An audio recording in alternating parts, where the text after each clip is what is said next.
The wind mourned through the bare branches of ancient oaks surrounding Ashford Manor, carrying with it the scent of dying leaves and approaching winter, a melancholy perfume that seemed to seep into the very stones of the grand estate. Inside the cavernous entrance hall, Lady Alara Ashford moved with practiced silence across marble floors that gleamed cold beneath her slippered feet, her arms cradling white chrysanthemums and crimson dahlias she had cut from the greenhouse that morning, flowers that would grace the hall table as they did every week, unnoticed by anyone save herself. The late autumn light filtered weakly through tall windows, casting her shadow long and thin against walls hung with portraits of Ashford ancestors who gazed down with expressions of stern disapproval, as if they too recognized her for what she was, a phantom, a legal necessity,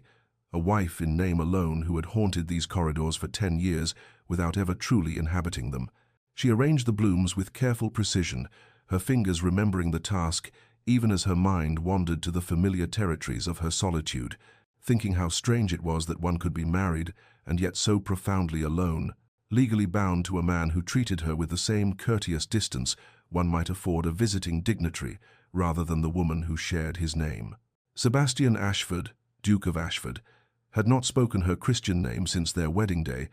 preferring instead the impersonal Duchess or the formal Madam,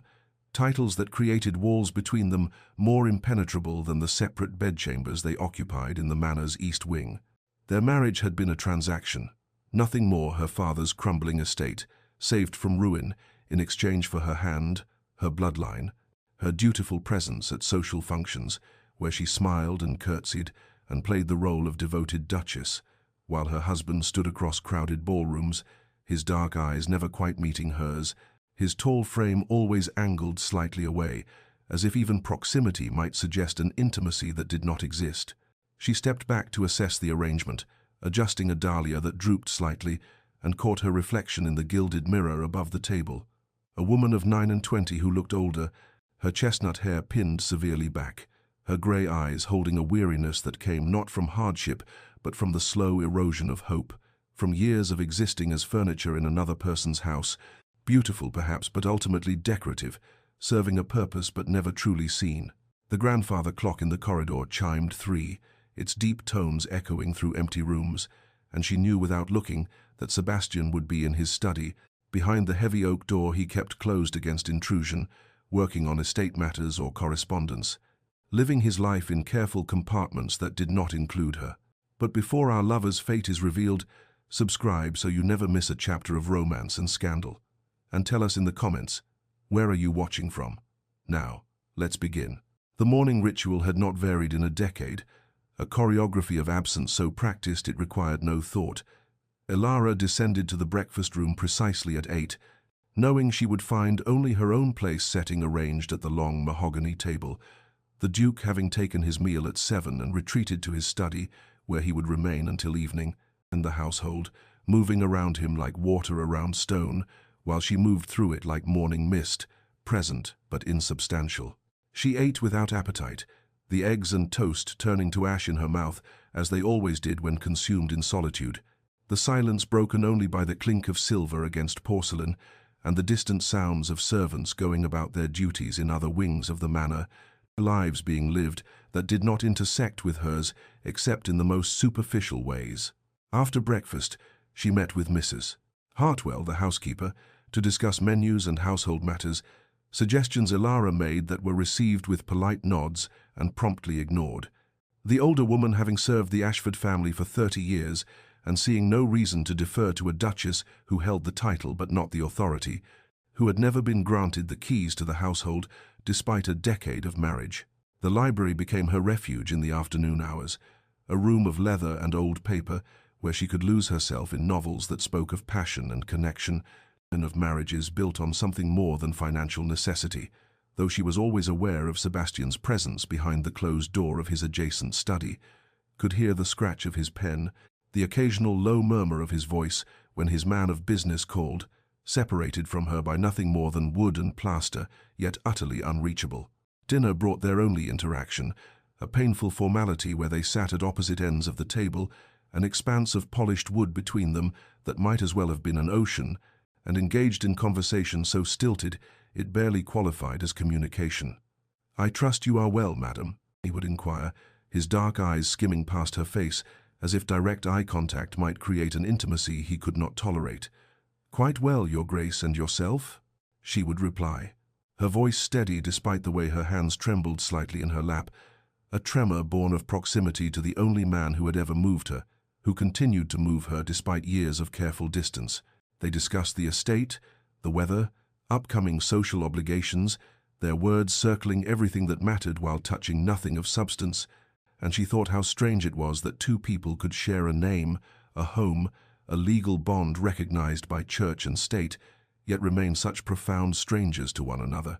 She had hoped once, in those early months and years, that patience might soften him, that her steadfast presence might eventually earn something more than courtesy,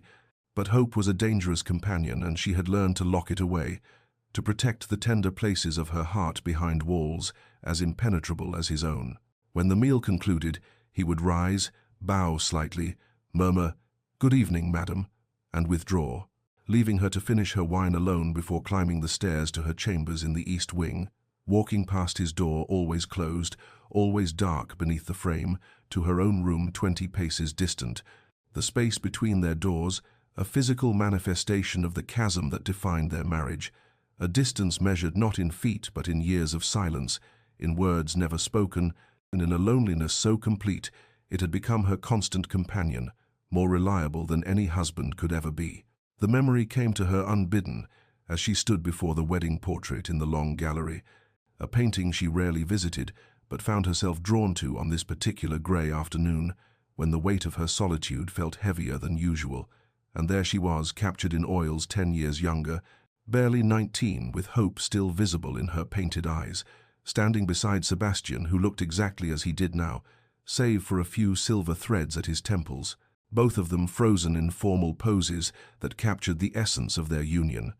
Proximity without connection, partnership without warmth. She remembered that day with painful clarity, remembered the church filled with society's elite who had come to witness the merging of two great families,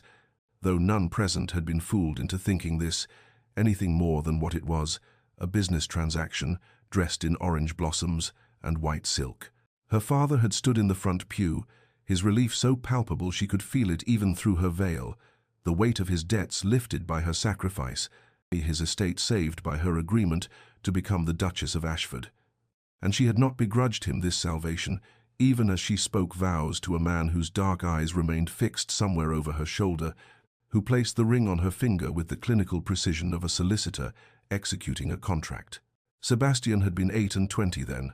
already hardened by whatever forces shaped him into the remote figure he remained, his tall frame rigid in his wedding clothes, his expression betraying nothing as they were pronounced man and wife before God and witnesses, and when he had kissed her their first and for many years only kiss, his lips had barely grazed hers, a perfunctory gesture that fulfilled obligation while maintaining the careful distance that would define their marriage. The words he spoke to her after the ceremony, in the brief moment of privacy before they faced the wedding breakfast, had carved themselves into her memory with the permanence of stone. "This is a practical arrangement. Miss Hartley, I beg your pardon, Your Grace. I require an heir and a hostess to maintain my household and position in society. You require financial security for yourself and your family. These are the terms upon which we have agreed. Let us maintain appropriate boundaries and execute our duties with the dignity befitting our stations." She had stood there in her wedding gown, still holding her bouquet of white roses, feeling something inside her crystallize into resignation, the romantic dreams of her girlhood dying in the face of his cold pragmatism. Though she had managed to nod and murmur her agreement, because what else could she do, bound as she now was by law and church, and the debts her acceptance had erased. Now, a decade later, she reached out and touched the gilded frame where their painted hands almost met, the artist having taken liberties with reality to create the illusion of a couple united, and she thought how appropriate that even in this permanent rendering of their union, they did not quite touch.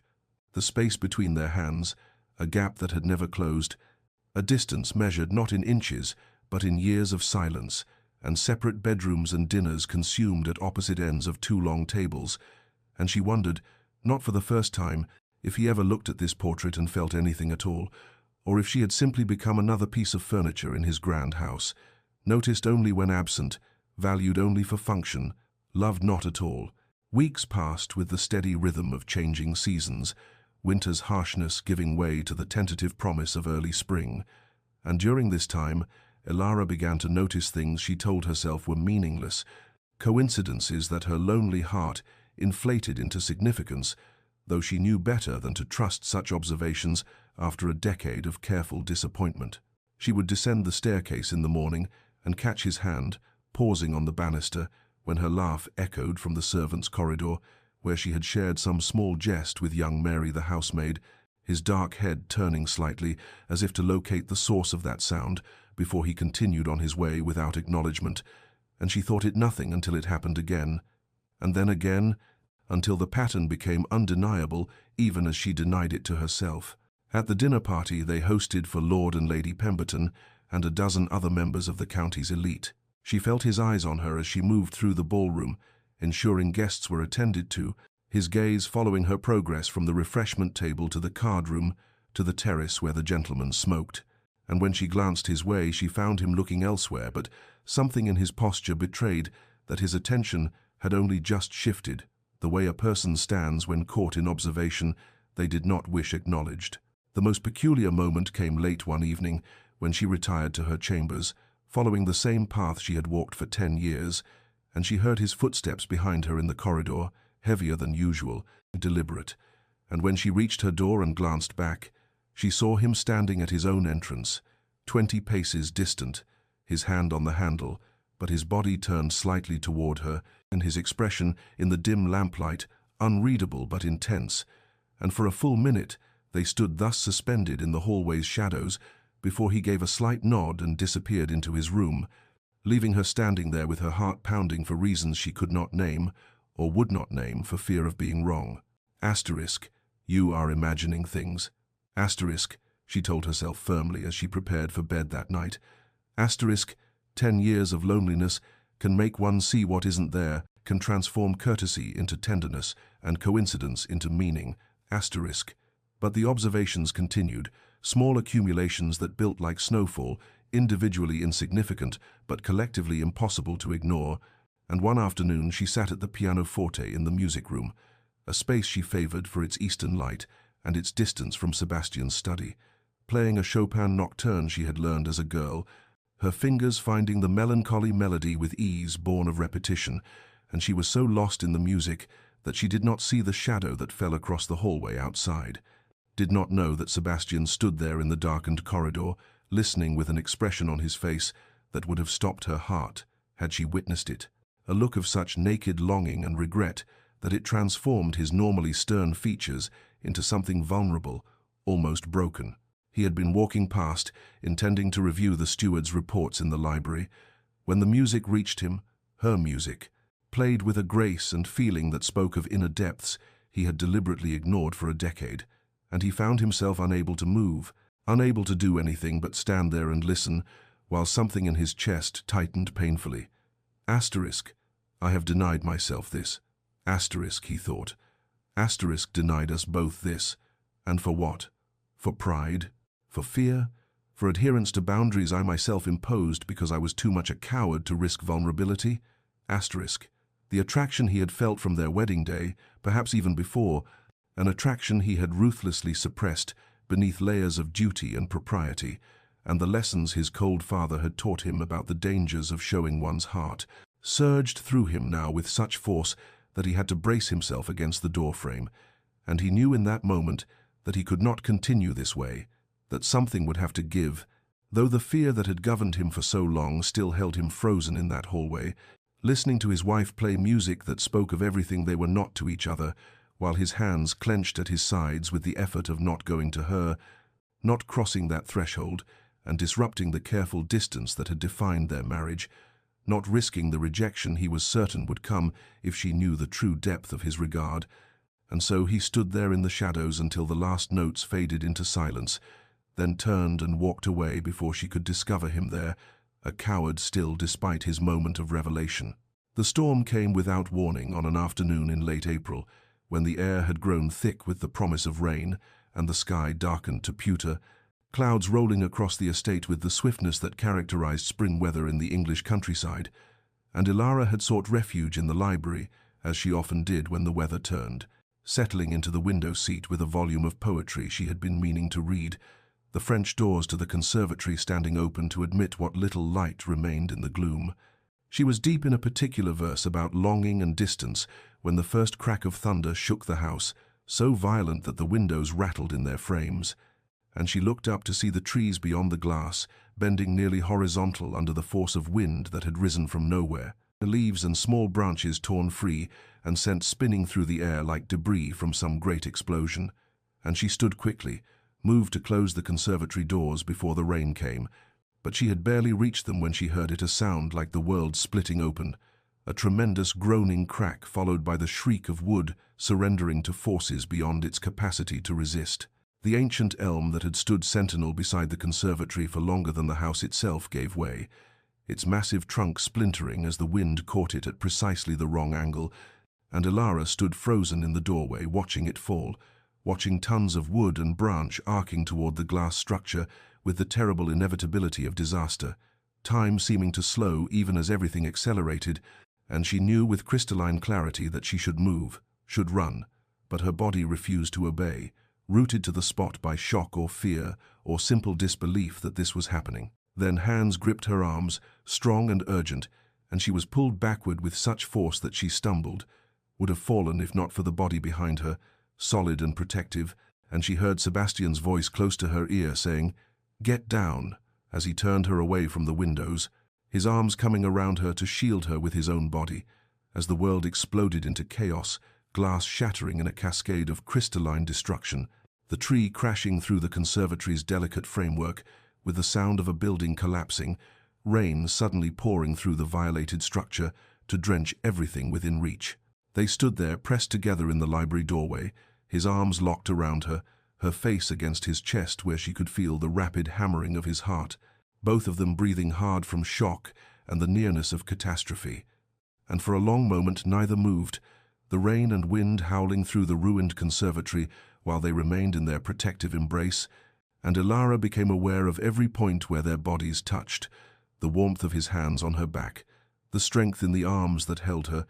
the way he bent over her as if he could make himself a wall between her and harm. When she finally lifted her head to look at him, she found his face mere inches from hers, his dark eyes searching her features with an intensity that stole what little breath she had regained, and his right hand came up almost of its own volition to cup her cheek, his thumb brushing across her skin with a tenderness so at odds with the violence of the storm that she felt tears prick her eyes, and she saw something in his expression shift, something that looked like words he wanted to speak, confessions he needed to make. But then voices echoed in the corridor, the servants drawn by the crash. Running to investigate, and his hand fell away. His arms released her, and he stepped back with visible effort, the formal mask descending over his features, even as his eyes betrayed that the distance cost him something. "Mrs." Hartwell burst into the library with 3 footmen behind her, all of them exclaiming over the destruction, asking if her grace was harmed, if his grace required anything, their presence filling the space that had held only the 2 of them and whatever had passed between them in those suspended moments. And Sebastian turned to direct the servants, his voice steady and authoritative as he issued instructions about securing the damaged conservatory and ensuring no one ventured near until the structure could be assessed for safety, and Ilara stood there with her heart still racing, her hand unconsciously rising to touch her cheek where his thumb had traced that single, devastating caress, watching him resume command of his household while the rain poured through the broken glass behind them. That night she lay sleepless in her chamber, her hand tingling where it had rested against his chest, feeling the ghost of his arms around her, his breath against her hair, and she thought times, perhaps I imagined it, perhaps the storm made everything seem more significant than it was. 10 years of loneliness can make one see what isn't there, asterisk. But even as she told herself this, she knew it for the lie it was, knew that something had cracked open between them, as surely as that tree had split the conservatory, and whether that opening would lead to healing or further hurt remained to be seen. But she could no longer pretend that nothing existed beneath his careful distance, could no longer deny that she had felt something real in those moments when he held her as if she were precious, as if losing her would have destroyed him, and the knowledge kept her wakeful until dawn painted the sky beyond her windows in shades of rose and gold. The storm passed, but its effects lingering in ways that had nothing to do with broken glass and fallen trees.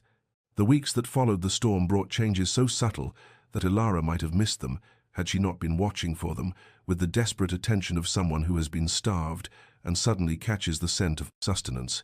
And the first shift came during a discussion of the tenant cottages, when Sebastian sought her out in the morning room where she was reviewing the household accounts, asking not merely as a formality but with genuine interest what she thought about expanding the workers' housing near the South Fields.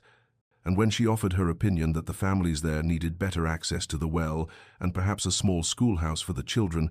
he listened with his full attention, nodding slowly, as if weighing her words with the same seriousness he gave to his steward's reports. And 2 days later, she learned he had commissioned plans for exactly what she had suggested, crediting her insight when he discussed it with the estate manager. Books began appearing in the library, volumes she had mentioned wanting to read in passing conversations she had not realized he was listening to, first editions of poetry and the latest novels from London, and when she asked Mrs. Hartwell about them, the housekeeper merely smiled and said His Grace had ordered them specially, and Ilara would run her fingers over the leather bindings, wondering what it meant that he had remembered her casual remarks about literature when he had seemed not to hear anything she said for 10 years. The most startling development came during afternoon tea, a ritual she had long ago resigned herself to taking alone in the drawing room, while Sebastian remained sequestered in his study. But one Thursday in late May, he appeared in the doorway at precisely 4 o'clock and asked if he might join her, and she nearly dropped the teapot in her shock before gathering herself enough to gesture to the chair across from hers, and they sat there in awkward silence for several minutes before he asked about her correspondence with her sister, actually asked follow-up questions about Caroline's children and her husband's political ambitions, and when Ilara made a wry observation about the absurdity of parliamentary procedures, he did something she had never seen in their entire marriage. He smiled. Not the formal upturn of lips he deployed at social functions, but a genuine expression of amusement that reached his eyes and transformed his severe features into something almost boyish, and the sight of it made her heart perform an uncomfortable acrobatic feat in her chest. The servants noticed, of course they noticed, and Ilara caught the meaningful glances exchanged between Mrs. Hartwell and Jenkins, the butler, when Sebastian lingered over breakfast instead of rushing to his study, saw the way the footmen tried to hide their smiles, when His Grace actually laughed at something Her Grace said about the vicar's interminable sermons, heard the whispered conversations that ceased abruptly when she entered rooms, and she knew the entire household was watching this strange courtship between two people who had been married for a decade. But even as hope began to uncurl in her chest, like a flower seeking sun, after a long winter, she kept her guard in place, remembering too well the pain of disappointed expectations. In thinking times, I cannot let myself believe this is real. I cannot risk my heart again when it has taken so long to build these protective walls. Asterisk yet, finding those walls increasingly difficult to maintain when he looked at her with such attention, such focus, as if she were a text he was finally learning to read after years of believing he knew its contents without opening the cover, and she was caught between the fear of being hurt again and the terrible, dangerous possibility that perhaps after all these years something genuine might be growing between them, though whether it would be enough to heal the wounds of a decade's neglect remained a question she could not yet answer, even as she found herself watching for him in the mornings, listening for his footsteps in the corridors, her treacherous heart hoping, despite her mind's warnings, that this time the spring thaw might actually lead to summer warmth instead of another retreat into winter's isolation. The rose garden had become Ilara's sanctuary over the years, a place where she could lose herself in the careful tending of something beautiful, and on a morning in early June, when the air hung heavy with the scent of blooms in their full glory, she knelt among the bushes with her gardening shears and basket, pruning away spent flowers and training new growth along the trellises, her gloves already stained green from the work, and she was so absorbed in coaxing a particularly stubborn climber into place that she did not hear the footsteps on the gravel path until his shadow fell across the rose bed, and she looked up to find Sebastian standing there with his hands clasped behind his back, watching her with an expression she could not quite decipher. something between uncertainty and determination, and for a moment neither spoke, the silence broken only by birdsong and the distant sound of the gardeners working in the kitchen garden beyond the hedge. He cleared his throat, the formal gesture at odds with the way his fingers tightened where they were clasped, and asked with careful politeness if he might walk with her through the gardens. And though her heart immediately began that traitorous acceleration she had come to associate with his presence, she kept her voice steady as she rose, brushing dirt from her skirts and setting aside her basket, gesturing toward the path that wound through her carefully cultivated domain. They walked in silence at first, past beds of lavender that released their perfume with each brush of their clothing, around the fountain where water trickled over moss-covered stone, beneath the arbor heavy with wisteria that created a tunnel of purple blooms, and he remarked on the weather with the kind of banality reserved for distant acquaintances, mentioned some business with the tenants that required attention, asked after her correspondence with her sister, as if they were not walking through a space she had created from loneliness and neglect, as if every rose bush did not represent hours she had spent alone while he remained locked in his study. And she responded with equal formality, her answers polite and revealing nothing, until finally an uncomfortable silence fell between them that even the beauty surrounding them could not soften. And it was he who broke it, stopping beside a particularly magnificent specimen of deep crimson roses, touching one bloom with careful fingers as if afraid it might shatter under his attention. "These gardens have flourished under your care," he said, and though the words were simple, something in his tone made them feel weighted with meaning, as if he were saying something more than the obvious observation. And Ilara felt her throat tighten, because in 10 years of marriage he had never once commented on her efforts here, had never acknowledged this space she had poured herself into during all those solitary afternoons, and she looked at him carefully before responding, her words chosen with precision. "I have had much time to devote to them," and the subtext hung in the air between them, heavy as the rose scent, the unspoken truth that she had time because she had nothing else, no one else, long hours that stretched empty and aching, that she filled with soil and thorns, and the patient work of making something grow where he had planted only distance. She saw his jaw tighten, saw something flash in his eyes that might have been pain or regret or both, and he seemed on the verge of speaking, his lips parting as if words were gathering there that had been locked away too long, when Jenkins appeared at the garden gate, calling that Lord Pemberton had arrived unexpectedly and was waiting in the drawing-room, and the moment shattered like glass. Whatever Sebastian had been about to say swallowed back as duty reasserted itself, and he offered her a slight bow, formal and cold, as if the past months of tentative connection had never happened, before turning to stride back toward the house with that decisive walk that left no room for protest,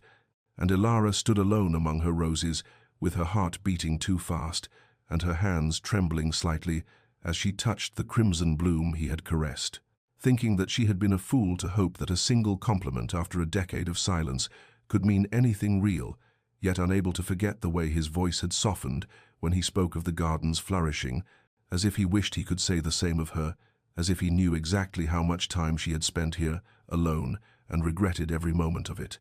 And she remained there long after he had gone, surrounded by the beauty she had cultivated from emptiness, wondering whether she had the strength to keep hoping or whether it would be wiser to tend only her roses and accept that some things, once neglected too long, could never truly bloom. The Marlborough Ball arrived with the heavy inevitability of summer thunder, and Ilara found herself standing in the grand ballroom surrounded by glittering chandeliers and the rustle of silk gowns, while Sebastian stood across the room, engaged in conversation with Lord Wessex and several other gentlemen, his posture as rigid and formal as always, as if the past months of tentative connection had been nothing more than her imagination, and she felt the familiar ache of invisibility settling over her shoulders like a cloak she had worn too long to ever truly shed,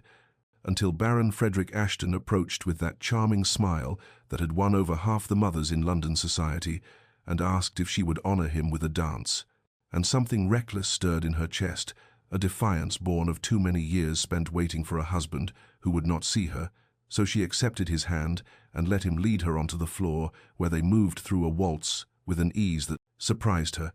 and he made her laugh with his witty observations about the other guests, genuine laughter that bubbled up from a place she had forgotten existed.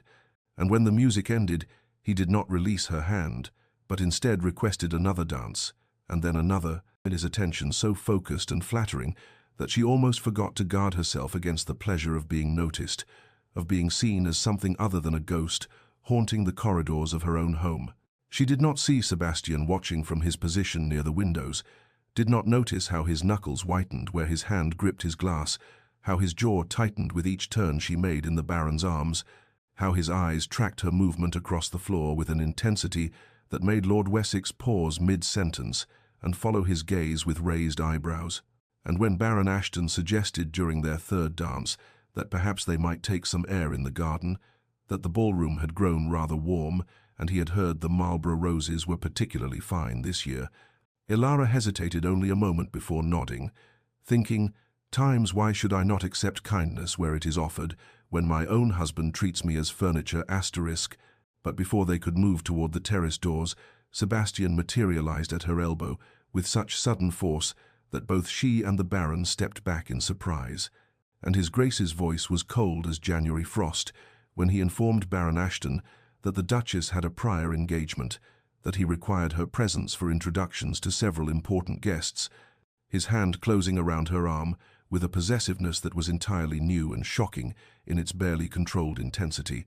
and the Baron, reading the dangerous glint in the Duke's eyes with the wisdom of a man who knew when to retreat, bowed gracefully and withdrew, leaving Ilara standing beside her husband, with her heart pounding and confusion, warring with a strange exhilaration, because this was jealousy, unmistakable and raw, breaking through his carefully maintained facade like spring water through winter ice. The carriage ride home was thick with silence, a charged atmosphere that made the enclosed space feel suffocating, and Ilara sat as far from Sebastian as the seat would allow, watching his profile in the darkness, seeing the rigid set of his shoulders, the way his hands were clenched into fists on his thighs, the muscle jumping in his jaw as if he were physically restraining himself from speaking, and the silence stretched between them like a bridge neither knew how to cross until finally she could bear it no longer, and her voice cut through the darkness sharp with confusion and a decade of accumulated hurt. "You have never cared before how I spent my time, with whom I danced, with whom I conversed. You have treated me as if I were merely another piece of estate property to be managed from a distance. So pray tell me, Your Grace, what has changed that you suddenly find my activities worthy of your notice?" And the words hung in the air between them, a challenge and an accusation and a plea all at once, and for a long moment she thought he would not answer, would retreat behind that impenetrable wall of ducal dignity. But then his voice came low and rough, with an emotion she could not name. "I have always cared," and those 4 words fell between them like stones into still water, sending ripples through everything she thought she understood, and then silence again, the kind of silence that screams louder than any words. And when the carriage finally pulled up to Ashford Manor, they descended without speaking, and entered the house like strangers, and Ilara climbed the stairs to her chamber, with her mind churning through everything that had happened, the dancing, the almost escape to the garden, Sebastian's intervention, and his confession that he had always cared, and she stood at her window looking out over the darkened grounds, thinking that caring and loving were not the same thing, that caring could be dutiful and distant, while what she needed was something fiercer, something brave enough to break through the years of silence and say her name with tenderness, and she wondered whether his jealousy tonight had been merely possessiveness over what he considered his, or whether beneath it lay something deeper, something that might finally bridge the chasm between their separate chambers and their separate lives, though she feared hoping was the most dangerous thing she could do after so many years of learning not to. Sebastian sat alone in his study long after midnight, the fire burning low in the grate while shadows danced across the oak-panelled walls, and he held a glass of brandy. He had no intention of drinking because what he needed was clarity, not oblivion, and clarity meant confronting the truth. He had spent 10 years avoiding with every carefully maintained wall and every formal address, and every night he had stood outside her chamber door, listening to the rustle of her movements within, before forcing himself to walk away to his own cold bed. And the truth was this: he had loved her, almost from the beginning. From those early months when he had told himself his interest was merely aesthetic appreciation for her grace, from the first time he had heard her laugh with genuine joy at something one of the maids had said, and felt his chest constrict with a longing so fierce it terrified him, From the morning he had found her in the library, absorbed in a volume of philosophy with such concentration that she had not heard him enter, and he had stood, watching the way. Sunlight streaming through the windows turned her hair to gold, and thinking that he had married a woman whose depth he would never deserve to plumb, because he was too much a coward to try. His father's voice echoed in his memory, cold and dismissive. Affection is a weakness, Sebastian, something for poets and fools. A duke must never allow his heart to compromise his judgment, and his mother had lived and died proving that lesson. A woman who had loved his father desperately, while the old duke treated her with the same polite distance. Sebastian now recognized in his own behavior toward Elara, and he had watched his mother wither like a flower denied sunlight, had sworn as a boy never to inflict such pain on another, nor to open himself to receiving it. But duty demanded he marry and produce an heir, so he had chosen the most practical arrangement possible, telling himself that clear boundaries would protect them both from the messy complications of emotion, never imagining that Elara's quiet dignity would slip past every defense he erected, that her kindness to the servants would reveal a generous heart he found himself craving to know, that her intelligence in those rare conversations they shared would leave him hungry for more, that the patient way she endured his coldness would shame him more than any recrimination could have done. He thought of specific moments that had accumulated like water drops wearing away stone. The afternoon, he had seen her reading to old Mrs. Henderson from the village, her voice gentle and her attention complete, as if nothing else in the world mattered. The evening at the Pemberton ball when she had made a witty observation about the ambassador's pomposity, and he had nearly smiled before catching himself. The morning after the storm when her hand had rested in his for those few precious seconds, and he had felt the warmth of her skin through her glove and known he was lost. Tonight, watching her laugh in Baron Ashton's arms, feeling jealousy tear through him with such violence that all his careful control had shattered, and he had claimed her in front of half of London society like some primitive creature marking territory, and he had seen the confusion in her eyes during the carriage ride home, had heard the hurt beneath her anger when she confronted him, and he had managed only those 4 words, "I have always cared," when what he should have said was, "I have always loved you. I have been loving you in silence while you suffered loneliness I created. I have been a coward protecting my own heart while breaking yours." But the words had stuck in his throat, because speaking them meant admitting 10 years of failure, 10 years of causing pain to the woman he loved, because he was too afraid of the vulnerability that love demanded. And now he sat in the darkness thinking, "Times I have been a coward, protecting myself while causing her pain asterisk." And he knew that tomorrow or the next day or whenever courage finally overcame fear, he would have to find a way to tell her the truth, though he suspected the truth might come too late, that 10 years of distance could not be bridged by a few months of tentative attention and 1 night of jealous possession. And yet he could not continue as they had been, could not spend another decade watching her move through Ashford Manor like a ghost, while he pretended not to notice how beautiful she was, how kind, how utterly wasted on a husband who had never had the courage to say her name with the tenderness it deserved. The fever came upon Elara 3 days after the Marlborough ball, beginning as a slight headache she dismissed while arranging flowers in the morning room, progressing to chills by afternoon tea,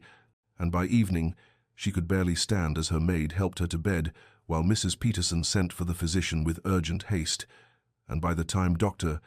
Hartwell arrived, Elara was burning with fever, her skin flushed and hot to the touch, her breathing shallow and rapid, and he prescribed cold compresses and laudanum while speaking in low tones to the housekeeper about the seriousness of her condition.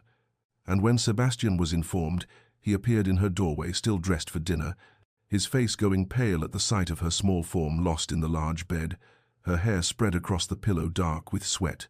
and he dismissed the maid with a curt gesture and took up position in the chair beside her bed with the grim determination of a soldier manning a post he would not abandon, and for 3 days he did not leave that chair except to pace the floor when anxiety made stillness impossible, refusing food, barely sleeping, waving away the physician's assurances that these things often ran their course and that her grace was young and strong. Because Sebastian could see how fragile she looked, how the fever consumed her until she seemed almost translucent,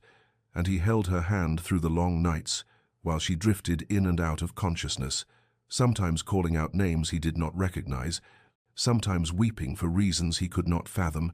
and in those dark hours when he thought he might lose her, he whispered everything he had never had, the courage to say aloud, told her sleeping form that he loved her, that he had always loved her, that he had been a fool and a coward, that if she would only open her eyes he would spend the rest of his life proving his devotion, that he would call her Elara every day, and that he would never again hide behind formality and distance, that she was the light in his cold house, and he had been too blind to see it, until the thought of losing that light made him understand what darkness truly meant, and Mrs. Peterson found him one morning slumped over the bed with his head resting on the mattress near Elara's hand, unshaven and dishevelled in a way no one at Ashford Manor had ever witnessed, the great Duke reduced to a man terrified of loss, and on the fourth morning when dawn broke pale and silver through the windows, Elara's fever finally broke, the terrible heat leaving her body as suddenly as it had come, and her eyelids fluttered open to see Sebastian still there beside her bed, his hand clasping hers, his eyes red-rimmed with exhaustion and fear, and their gazes met and held, and in that moment something fundamental shifted between them, some wall crumbling that had stood for 10 years, and she saw in his ravaged face a depth of feeling that took her breath away, saw evidence of vigil and devotion that spoke louder than any words could have done, and she whispered, "Sebastian," in a voice raw from fever, and he brought her hand to his lips, his eyes closing as if in prayer. But before either could speak the words that hovered in the charged air between them, "Doctor," Hartwell bustled in with his cheerful pronouncement that the worst had passed, and Sebastian released her hand and stood, his expression shuttering closed again, though not before she glimpsed the emotion there, and he withdrew from the room with a formal bow while she lay watching him go, wondering if what she had seen in his face was real or merely fever dreams, though the warmth of his hand lingered on hers like a promise yet to be spoken. Elara's recovery was slow and measured, each day bringing slightly more strength to limbs that had felt like water during the fever's grip, and Sebastian appeared at her chamber door every afternoon at precisely 3 o'clock, with an unprecedented regularity that would have been comical had it not been so carefully controlled, so deliberately formal despite the intimacy of finding him unshaven and desperate at her bedside when she had first opened her eyes, and he would enter with a small bow and inquire after her health in that distant ducal tone she knew so well, then settle into the chair, that same chair where he had kept vigil, and read aloud from whatever volume he had selected from the library, his voice steady and melodious as he worked through poetry and philosophy and novels. She suspected he chose specifically for her taste, and she would lie against her pillows watching his profile as he read, searching for some evidence of the raw emotion she had glimpsed in that dawn moment, some crack in the formal facade he had reconstructed so thoroughly, but he never met her eyes for more than a brief second, never allowed his hand to brush hers when he set down the teacup Mrs. Peterson brought, never referenced the 3 days and nights he had spent whispering confessions to her unconscious form, and Elara found herself caught between gratitude for his attentiveness and frustration at his retreat, between the warmth of having him present in her rooms daily for the first time in their marriage, and the coldness of having him present yet still somehow absent, still hiding behind the formal address of Duchess and Madam, when she knew that he had called her Elara in those fever-dark hours, had held her hand as if it were his anchor to sanity,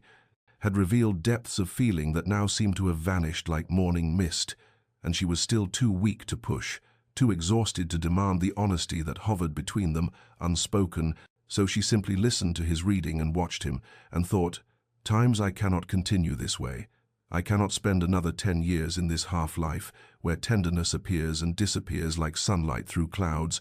where I am cherished in crisis but invisible in calm. I must either break through these walls or truly let go asterisk," and she decided with the clarity that sometimes comes in convalescence, that when her strength fully returned, she would demand truth, would force the conversation he seemed determined to avoid, would ask plainly what he wanted from this marriage, because she deserved honesty, even if the answer broke her heart. And one afternoon, as he read from Wordsworth about daffodils and solitude, she interrupted him mid-stanza and said, "Sebastian," just to watch him startle at her use of his Christian name, just to see his eyes finally meet hers with something like alarm, and she said, "Thank you for staying with me during the fever. Mrs. Peterson told me you never left." And he went very still, his hand tightening on the book, and for a moment she thought he might finally speak the words that lived in the charged silence between them. But instead he simply nodded once and said, "It was my duty as your husband," in a voice that betrayed nothing, and she turned her face toward the window so he would not see the tears that suddenly burned behind her eyes, would not know how much those cold words cost her after hoping for so much more. 3 weeks after that afternoon, when Sebastian had called his vigil mere duty, Ilara rose from her bed with legs that finally felt steady beneath her, dressed herself in a gown of deep burgundy that brought color to cheeks still pale from illness, and walked through the corridors of Ashford Manor with a resolve that had been building through long hours of convalescence and longer hours of thought, and she arrived at Sebastian's study door in the mid-morning when she knew he would be reviewing correspondence, and she knocked once sharp and decisive and entered without waiting for permission, closing the door behind her with a soft click that somehow echoed through the book-lined room like a gunshot, and Sebastian looked up from his desk with surprise evident in the widening of his eyes, because in 10 years of marriage she had never entered his private study uninvited, had never breached this particular sanctuary of his carefully constructed distance, and he rose immediately with ingrained courtesy and said, "Duchess, you should not be out of bed, Doctor." Hartwell said, "You require more rest," but she raised one hand to silence him and moved to stand before his desk with her spine straight and her chin lifted in a way that reminded him suddenly of the girl she had been on their wedding day before resignation had taught her to make herself small and unobtrusive, and she said in a voice that trembled only slightly, "Your Grace, we have been married 10 years,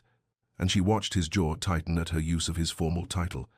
watched him recognize that she was throwing his own formality back at him like a gauntlet, and she continued, "In that time you have never called me by my name, you have maintained absolute distance even as you share my home and my title and my life,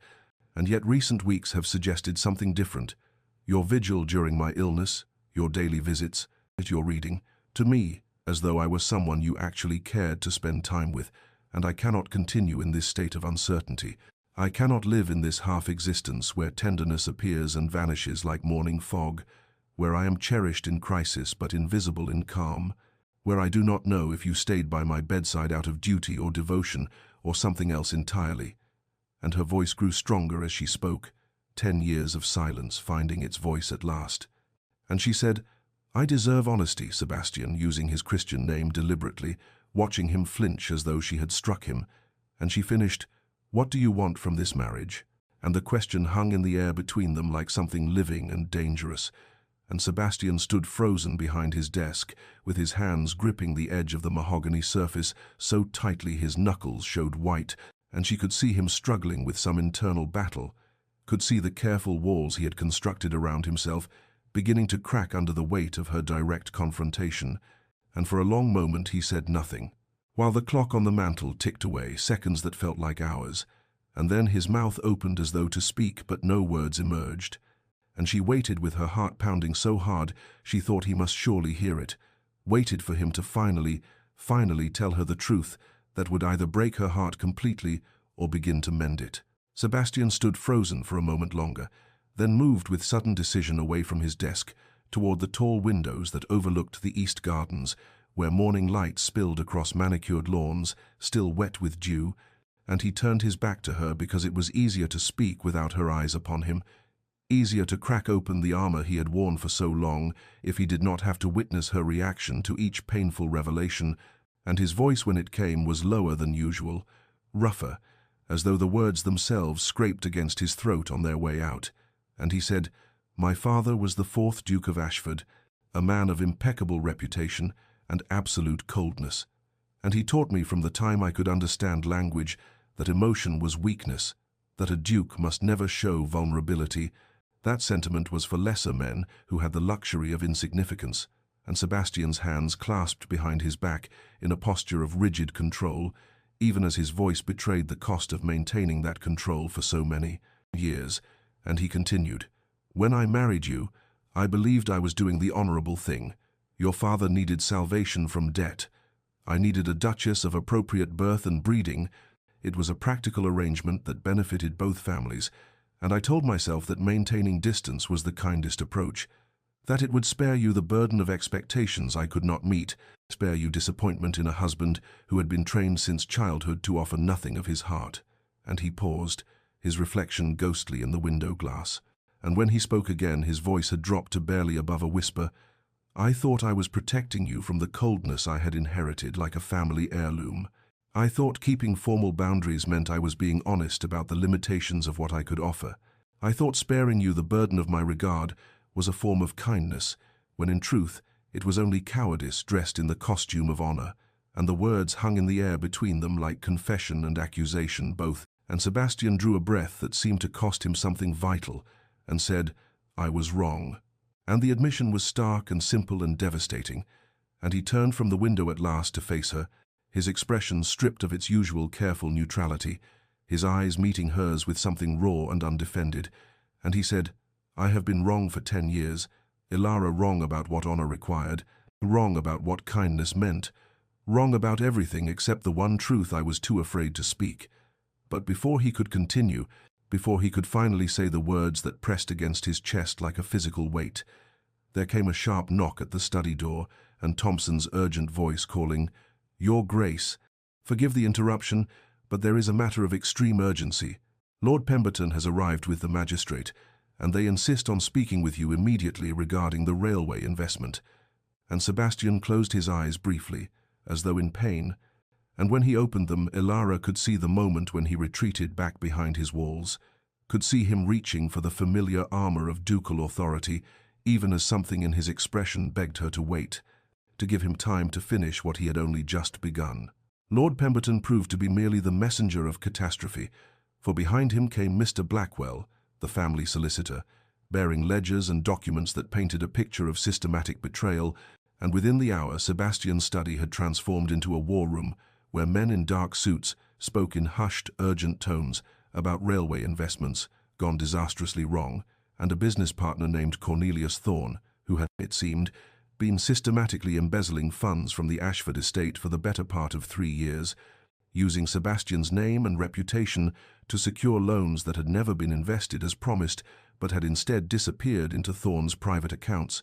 and the scope of the theft was staggering nearly £30,000, enough to threaten the solvency of the entire estate, enough to destroy the Ashford name that had stood unblemished for generations.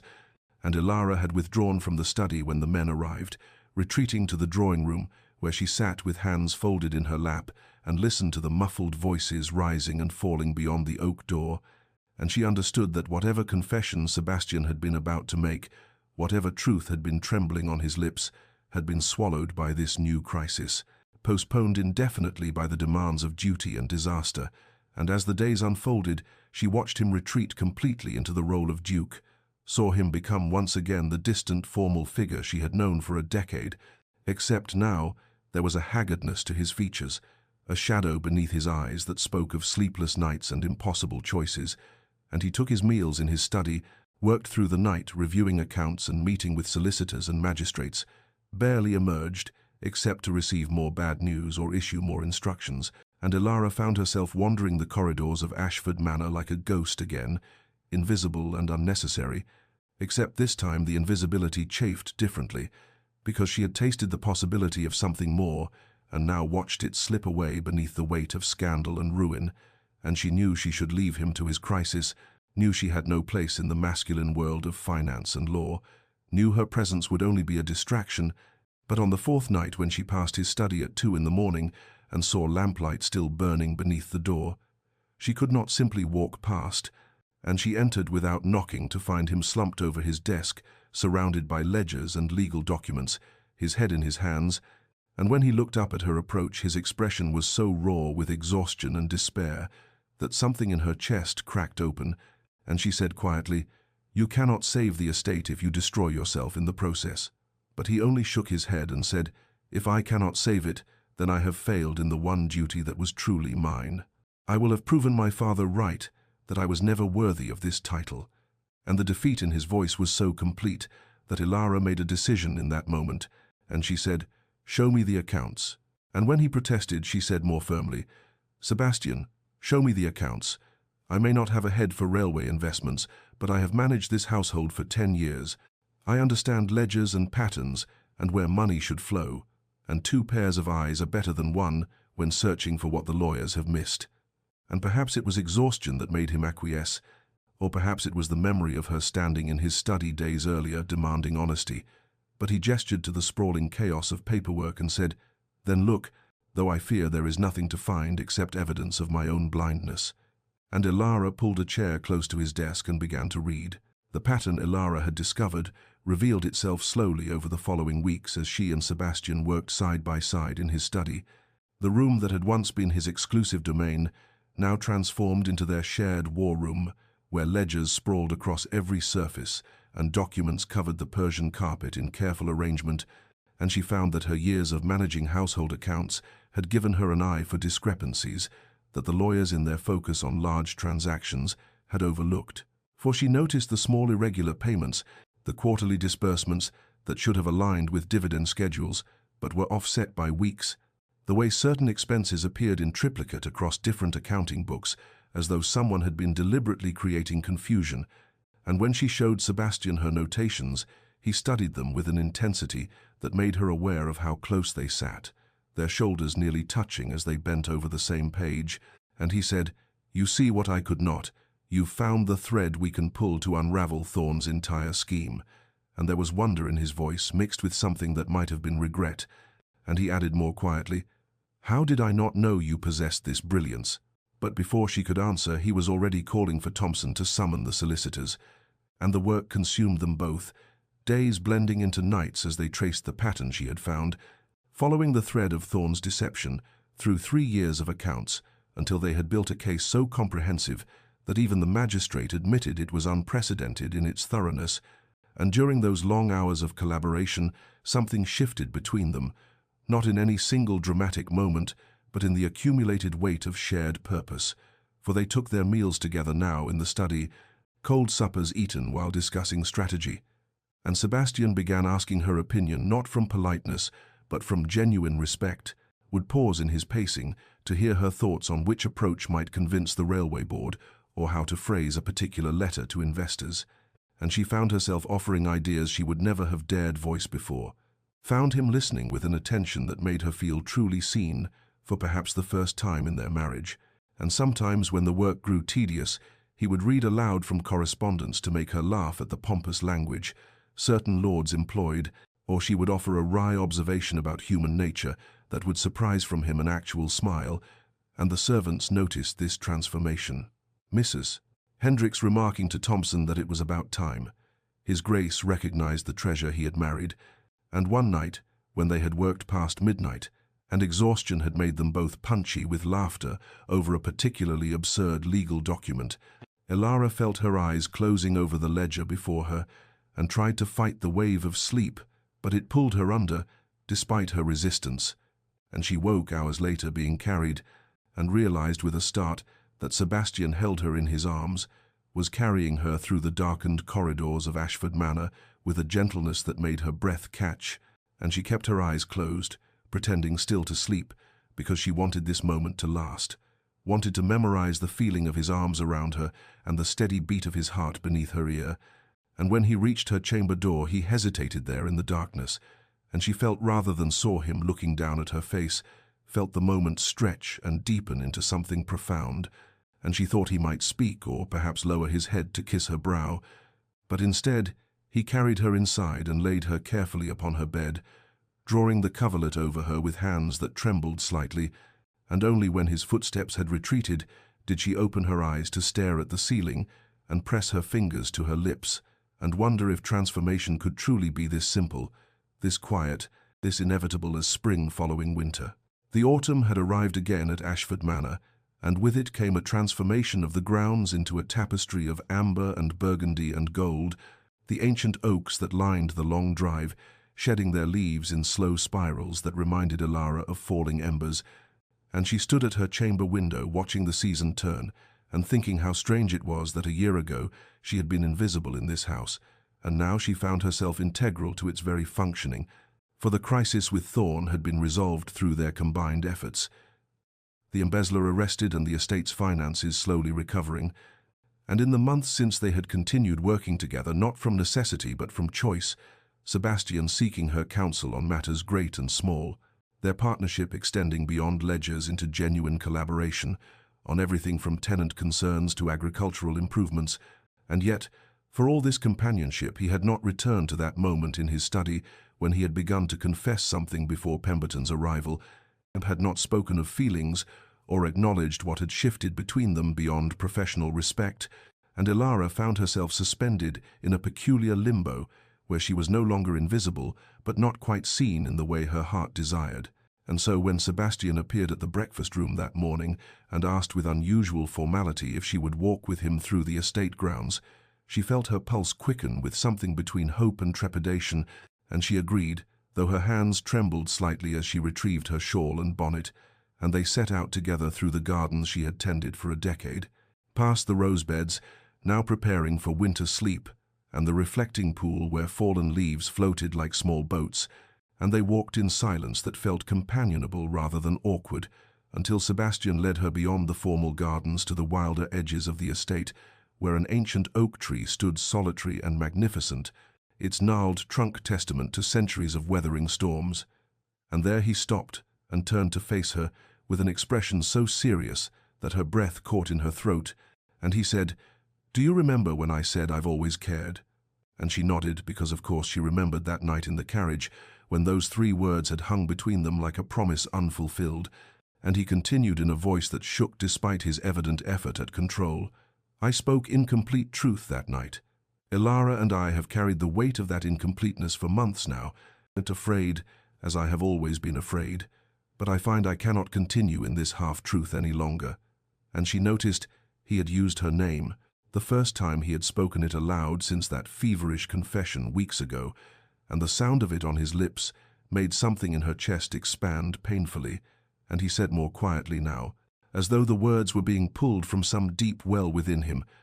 "I have not merely cared, I have loved you, Ilara, loved you almost from the beginning, though I was too much a coward to acknowledge it, even to myself, too trapped in my father's teachings that emotion was weakness, and too afraid of the vulnerability that love demands, and so I built walls between us and called it honor when it was only fear, and I have wasted 10 years of our lives because I was too proud to risk rejection, too certain that you could never care for a man who had treated you with such coldness." And the confession hung in the autumn air between them, while leaves continued their gentle descent around them like benediction. Ilara stood beneath the ancient oak with Sebastian's confession still hanging in the autumn air between them, and she felt the warring of emotions within her chest like a tempest contained in too fragile a vessel, for there was joy. Yes, at hearing him speak her name with such tenderness, and at learning that he had loved her all these years. But alongside that joy rose anger, hot and righteous at the waste of it all, at 10 years of loneliness endured because he had been too afraid to speak. And beneath both joy and anger lay a grief so profound it threatened to break her, grief for the young bride she had been, who had hoped for affection and learned instead to expect nothing, grief for all the mornings she had woken alone and all the evenings she had retired to empty chambers while he stood behind his closed door. And she realized that he was waiting for her to speak, his face pale and tense with the vulnerability of his confession, and she found her voice, though it trembled with the force of everything she felt, and said, "You have my name now, you've said it at last, but Sebastian." And she saw him flinch slightly at the sound of his own name on her lips, as though he had not expected her to claim that same intimacy, and she continued, because the words needed to be spoken, even if they caused pain. 10 years is a long time to be invisible, 10 years of loneliness because you were afraid, and I understand fear. I have lived with my own fears all this time, but understanding does not erase the years or heal the wounds they left. And her voice broke, despite her effort to keep it steady, and she felt tears beginning to blur her vision, though she fought them back, because she would not let this moment dissolve into weeping when there were truths that needed acknowledging, and she said more quietly now, almost to herself as much as to him, "I don't know if I can simply forgive and forget. I don't know if hearing that you loved me all along makes the loneliness retroactively bearable, or if it only makes it more painful to know it was unnecessary, that we could have had something real instead of this decade of careful distance." And she watched him absorb her words, saw the pain that crossed his features, and the way his hands clenched at his sides, as though he wanted to reach for her, but knew he had forfeited that right. and he said with a humility she had never heard from him before, "I don't ask for forgiveness I haven't earned. Ilara, I don't expect you to absolve me of the hurt I've caused through my cowardice. I ask only for the chance to spend the next 10 years, the next 50 if you'll grant them to me, proving that my love is real and not merely words spoken too late." And there was such naked honesty in his voice, such complete absence of the pride that had always armored him, that she felt something shift within her own guarded heart.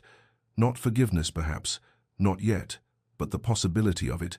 the recognition that transformation required not just confession, but time and patience, and the slow rebuilding of trust that had never truly existed between them. Winter arrived at Ashford Manor with its customary severity, the grounds transforming beneath blankets of snow that softened the hard edges of the landscape, and muffled sound until the world seemed wrapped in contemplative silence. And in this season of quietude, Ilara and Sebastian began the slow, careful work of building something they had never possessed in 11 years of marriage. Not passion or grand romance, but something perhaps more essential, the foundation of genuine friendship upon which love might eventually rest, secure. And they did not rush toward intimacy, but instead took tentative steps like travelers learning unfamiliar terrain, beginning with breakfast together each morning in the smaller dining room rather than the formal hall, where Sebastian would ask about her plans for the day and actually listen to her answers rather than offering the polite half-attention that had characterized their previous exchanges. And she found herself sharing thoughts she had kept private for years, her concerns about the tenant families struggling through the harsh winter, her ideas for improving the estate's charitable works, her observations about literature and music, and the small philosophical wonderings that had occupied her solitary hours. And he valued her input not with patronizing indulgence, but with genuine respect, often asking her to elaborate or offering his own perspectives that revealed depths she had not suspected beneath his formal exterior. And they discovered shared interests that surprised them both, a mutual love of poetry, particularly the metaphysical poets, whose complex imagery spoke to both their natures, an appreciation for chamber music that led to evenings in the music room where she would play while he turned pages, a commitment to social reform that had them debating late into the night about tenant welfare and workers' rights and the responsibilities of their class. And gradually small touches became natural between them, his hand settling briefly at her back as they walked through the portrait gallery, her fingers brushing his when she passed him his coffee cup. Moments of physical contact that no longer carried the electric shock of novelty, but instead the gentle warmth of growing comfort. And one snowy evening when the wind howled against the manor's windows and the fire burned low in the library hearth, Sebastian settled into the chair beside hers and began reading poetry aloud, his voice low and measured as he worked through Donne's verses while she sat with her embroidery, creating a scene of such peaceful domesticity that Ilara felt something in her chest expand with tentative joy, for this was what she had imagined. Marriage might be all those years ago when she was 19 and foolishly hopeful. This companionship and quiet sharing of space, and she realized that her guarded heart was slowly, carefully opening, despite her efforts to protect it, that forgiveness was creeping in, not as a conscious decision, but as the natural result of his consistent presence and evident effort, his patience in not demanding more than she could give, his willingness to earn rather than expect her trust. And when he glanced up from his reading to find her watching him, and smiled with a tenderness that transformed his usually stern features, she thought perhaps healing was possible after all. Perhaps the next 10 years could indeed be different from the previous decade. Perhaps it was not too late for them to become what they should have been from the beginning. Spring returned to Ashford Manor with its promise of renewal, and with it came preparations for the annual ball that marked exactly 11 years since Ilara and Sebastian had spoken their wedding vows in the chapel that overlooked these same grounds, though this year the anniversary held different weight than all the ones that had preceded it,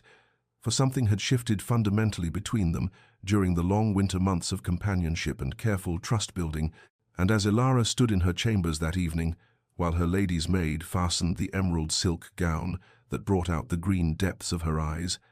she felt a flutter of anticipation rather than the resigned duty that had characterized previous social events. And when she descended the grand staircase with one gloved hand trailing along the banister she had touched countless times before, She saw Sebastian waiting at the bottom in his formal evening attire, his dark hair gleaming in the candlelight, and his grey eyes fixed on her with an intensity that made her breath catch. And as she reached the final step, he extended his hand to help her down, and when her fingers settled in his palm, he raised her hand to his lips and said in a voice that carried clearly through the assembled servants and early arriving guests, "You are breathtaking, Elara," and it was the first time he had ever spoken her name in company, the first time he had publicly claimed her as more than a duchess or a convenient arrangement,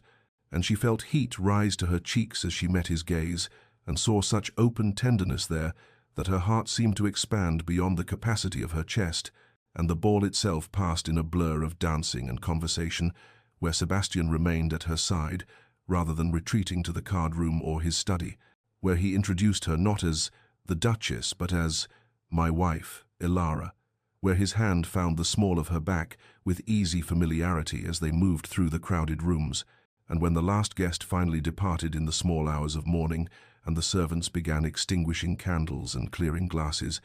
they found themselves alone in the emptied ballroom, with only a few remaining tapers casting golden light across the polished floor. And Sebastian turned to her and said softly, "Dance with me?" Though there was no orchestra now, no music except the distant sound of wind in the eaves, and she stepped into his arms as naturally as breathing, and they swayed together in the silence, while he whispered her name again and again like a prayer or an incantation, "Elara, Elara, my Elara," making up for all the years he had denied himself the sound of it, and when he finally lowered his head to kiss her, it was their first real kiss in 11 years of marriage, tender and searching and flavored with salt, because tears were sliding down both their faces, tears for the wasted years and the found present and the hopeful future, and when they finally drew apart, she rested her forehead against his and whispered, "Say it again," and he smiled against her hair and obliged, speaking her name into the darkness like the most precious word he knew. 5 years had passed since that spring ball when Sebastian first spoke Elara's name before witnesses, and Ashford Manor had transformed from a mausoleum of formality into something alive and warm, its corridors now echoing with children's laughter instead of hollow silence. And on this particular autumn morning, Elara woke to sunlight streaming through windows she now shared with her husband, his arm draped across her waist in sleep, and she studied his face in repose, thinking how the stern lines had softened over these years of happiness, how he smiled more readily now, how the grey eyes that once regarded her with polite distance now lit with unmistakable devotion whenever they found her across a room, and when he stirred and opened those eyes and murmured, "Good morning, Elara, my love," in the rough voice of new waking, she felt the same flutter of joy she had experienced countless mornings before, for he never tired of speaking her name, seemed to find sustenance in the sound of it, as if making up for all those years of Duchess and Madam, and their breakfast was shared in the sunny morning room with their 3 children, Margaret, who was 4 with her mother's auburn hair, Thomas, who was 2 with his father's serious expression, and baby Catherine sleeping in her cradle nearby, and Sebastian listened attentively as Margaret chattered about the kittens in the stable, while his hand found Elara's beneath the table and squeezed gently, a gesture of connection that had become natural as breathing, and later, when the children were with their governess, Elara worked alongside Sebastian in the study, reviewing estate matters, her opinions not merely tolerated but actively sought, her intelligence finally recognized and valued, and in the afternoon they walked together through the rose garden that had once been her solitary refuge, and he stole a kiss among the blooms, making her laugh and swat his shoulder playfully, and that evening, as the sun set gold and crimson over the grounds, they stood at the nursery window, watching their children play on the lawn below, his arm around her shoulders and her head resting against his chest, and she thought how she had bloomed from invisible duchess into cherished wife and partner, how her presence had become essential rather than ornamental, how the manor that had once felt like a beautiful prison now felt like home, and Sebastian pressed a kiss to her temple and whispered, "I love you, Elara," for perhaps the 100th time that day, and she smiled because she would never tire of hearing it, those words and her name spoken together like a benediction. Dear listener, you might think this a simple romance, a tale of misunderstanding resolved and happiness achieved, but it speaks to a deeper truth that resonates beyond the walls of Ashford Manor and the particular lives of a duke and duchess in the English countryside. For how many of us remain invisible because someone lacks the courage to truly see us? How many of us build walls from fear only to discover that vulnerability is not weakness, but the greatest strength? How many precious years do we waste protecting ourselves from the very connection our hearts most desperately need? And sometimes the most profound love stories are not about finding someone new, but finally seeing who was always there, standing patient and dignified in the shadows of our own making, waiting not with demands but with quiet hope that we might eventually find the courage to speak their name with tenderness, to acknowledge their worth, to choose love over pride and connection over self-protection. May you have the courage to tear down walls built from fear and to understand that it is never too late to choose differently, never too late to speak a name you should have been saying all along,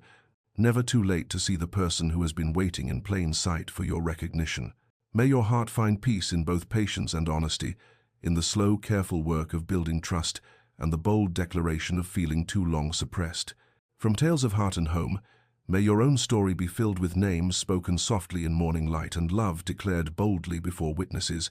with the transformation that comes from finally choosing to see and be seen. If this story touched your heart, share it with someone who needs reminding that transformation is always possible, that wasted years need not define the years to come, that it is never too late for walls to crumble and for love finally acknowledged to flourish. Subscribe for more tales that honor both the pain of loneliness endured and the redemption of love finally, bravely, completely embraced.